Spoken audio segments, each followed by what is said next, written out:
Happy Sunday, beautiful patrons. As always, thank you very much for listening and thank you for sharing. I am really quite grateful to see that our Patreon family is slowly but steadily growing. And I appreciate the efforts you put into growing our community. Thank you for your love and thank you for your support. On this beautiful Sunday, I want to finish up this week's subject of ownership, taking ownership of our lives, of our situations, of the condition of our lives. Just like you, I own a very unique and sometimes conflicted position within my world, both unique and conflicted.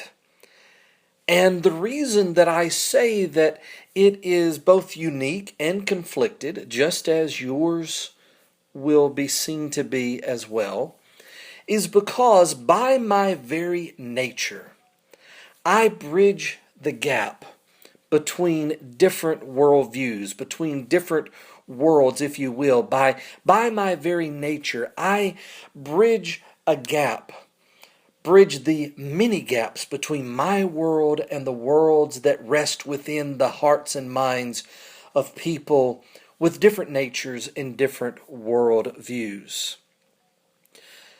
So I have to ask myself the question, how is it that I'm able to bridge these gaps? For instance, how is it that I was able to go and spend such a wonderful, such a marvelous weekend with Bishop Carlton Pearson, given what I think I know? Let me reiterate that. How is it that I'm able, by my nature, to bridge these gaps, given what I believe that I know? Given what I know that I know. See if the illustration that I'm about to give is something that you can readily agree with. If you tell a story to someone, a story about a vacation that you've taken, vacation you've taken someplace that the listener has never been to themselves. If you tell them that story, even if you tell them in the most intricate detail, and that person appreciates your story and they enjoy your story, and in some ways they experience that vacation with you, that trip with you, is that really the same as if they have gone on the trip? Let's elevate it a step above that. If you share your life story with someone and they appreciate what you tell them, they enjoy the story that you tell, they cry when you cry, they laugh when you laugh, they participate in that story. But even if you do your best to tell them that story, will they have lived your life with you? No, obviously not, because even on a much smaller and less important level as just reliving a vacation to someone else, how much more complicated then would be your life story? No matter how well you can tell that story and no matter how well they can perceive that story, nevertheless, they've not lived that life. They've not truly walked that path. Using language from another philosophy, the map is not the territory. No matter how well we describe our lives, no matter how much detail we go into, the listener is not living that experience the way that we've lived it. Our lives, our stories are very, very complicated, and there are many, many moving parts within this complicated mechanism that we call life. Is that something that you would agree with?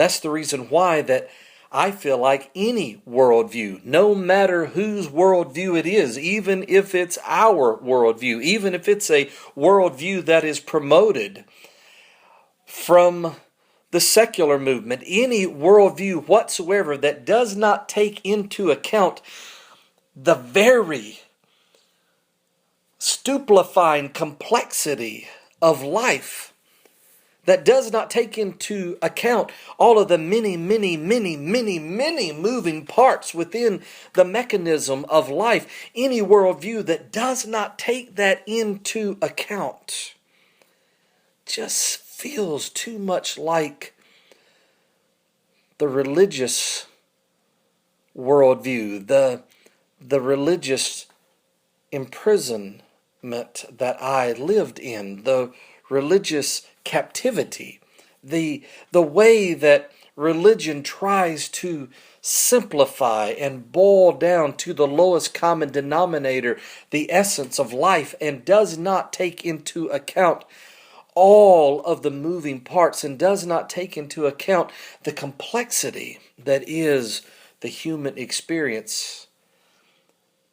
Even whenever this secular experience is quantified into a worldview, if it comes across as being too simplistic, if it doesn't seem to appreciate and take into account the complexity of life, then there's something inside of me that is repelled by it and says, it's not simple.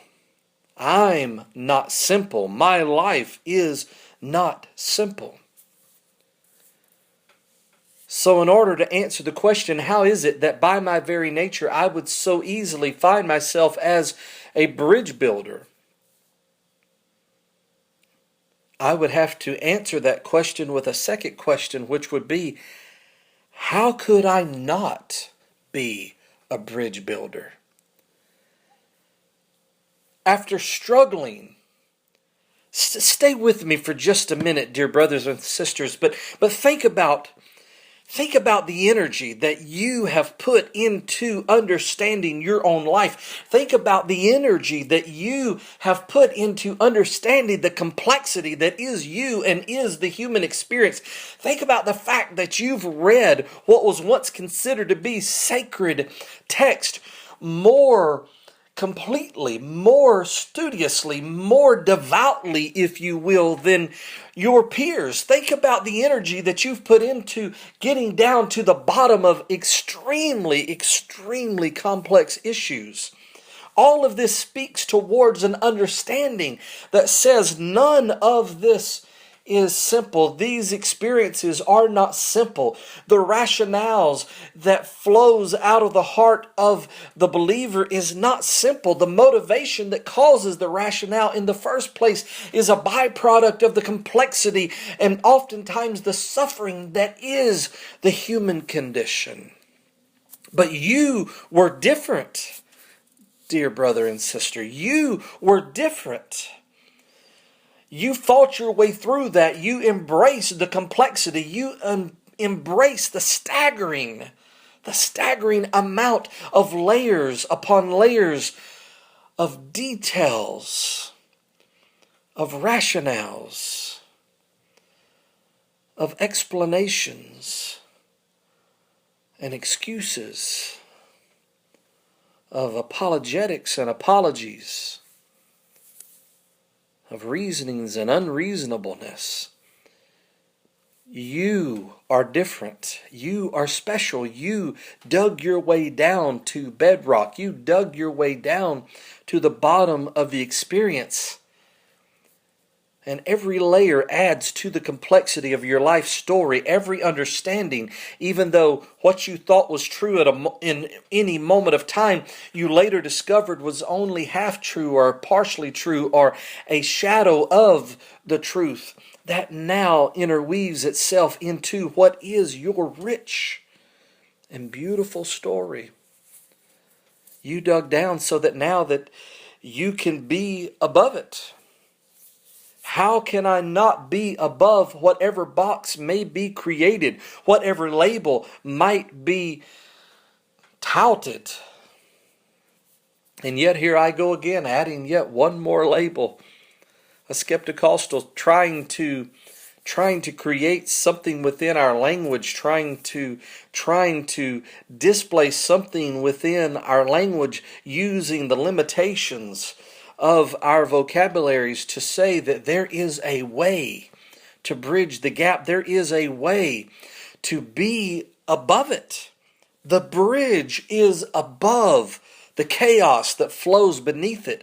The bridge, the center, the apex, the arch, the overarching theme of our life story, the bridge of our life is actually above either side of any and every and all arguments. Yes, there is a part of our bridge, there is a part of our experience, there's a part of our understanding that touches a piece of one argument and also touches a piece of the opposing argument. But in the meantime, in the middle, bearing the weight of the responsibility to be honest, to share the vulnerability that is our only superpower. In the meantime, in the middle, in the bridging of this, is a position that is above it, that is above it all. I answer the question, how can I be a bridge?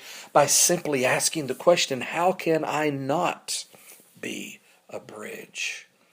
It is our experience. It is the energy and the life's blood that we have poured into freeing ourselves from our religion and freeing ourselves from superstition that gives us the credibility, that gives us the responsibility, that gives us the ability to be above it all. Above it all. You're special. Yes, you're different.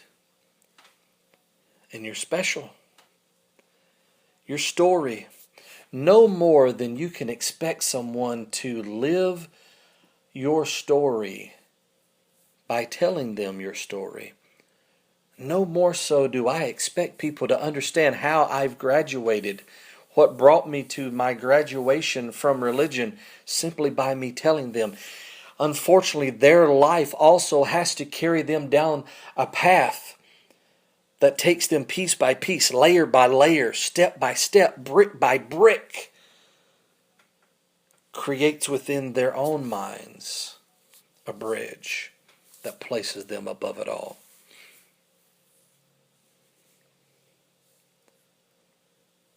Your life is your treasure. Your story. The dot of every I, the cross of every T, within every word that flows together to create the structure of the sentences, the fibers of the paragraphs, the tissue of the chapters, which is the body of your being. Your story is unique and ultimately cannot be labeled, ultimately cannot be typed, and surely cannot be confined and boxed. It is you. So I congratulate you. I congratulate you on you.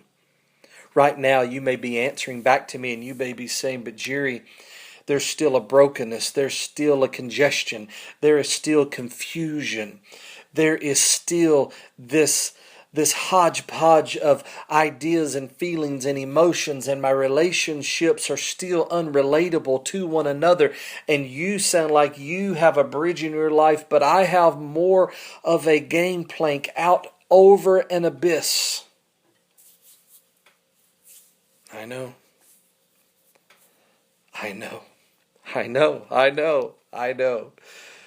Because that is me as well. For this message, I am representing myself in my mind's eye as a bridge. But tomorrow's message, I may be that ledge, that gangplank that is headed out over the abyss. Because both are true all at the same time. Because I don't have to be perfect. I don't have to be complete. I don't have to be what anyone else is expecting of me. And neither do you. It's okay for us to be a bridge. It's okay for us to be a broken, halfway suspended, more so dangling over disaster. It's okay. It's okay now for us just to be. All that our story requires of us is for us just to continue